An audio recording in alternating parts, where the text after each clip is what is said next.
जो है मैं आपको लिखवाता हूँ क्या उच्चारण के नियम क्या है, किस शब्द को कैसे पढ़ते हैं, किस शब्द को कहाँ ओ की मात्रा के साथ पढ़ा जाता है, कहाँ ए की मात्रा के साथ पढ़ा जाता है, कहाँ छोटा के साथ पढ़ा जाता है।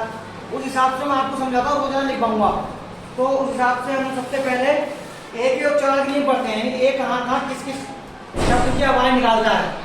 तो हमने नियम लिखवाया, जब दो कॉन्सोनेंट यानी व्यंजन के बीच में ए आता है तो ए को ए से एनक पढ़ते हैं। जैसे एम-ए-टी मैट, मैट मानी चढ़ाई, एच-ए-टी हैट, हैट मानी टोपी, आर-ए-टी रैट, रैट मानी चूहा, सी-ए-टी कैट, कैट मानी बिल्ली, बी-ए-टी बैट, बैट मानी बल्ला।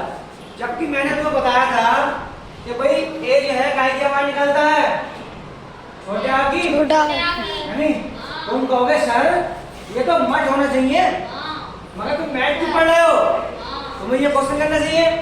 तो इसका ये है, ये अंग्रेजी ये कहती है कि इसका नियम ये है, जब दो कॉन्सोनेंट के बीच में ए आए तो ए को जो है एक ही आवाज पढ़ते हैं। मतलब ये भी कॉन्सोनेंट है एम और ये भी कॉन्सोनेंट है टी, समझो भाई, ये भी कॉन्सोनेंट है, ये भी कॉन्सोनेंट के बीच में आ गया ए, तो इसे ए की आवाज पढ़ते हैं, ए की आवाज पढ़ते हैं। ये नियम कह रहा है, ये नियम हमें याद करना है क्या भाई, जब दो कॉन्सोनेंट के बीच में ए आ जाए तो ए की आवाज पढ़ते हैं।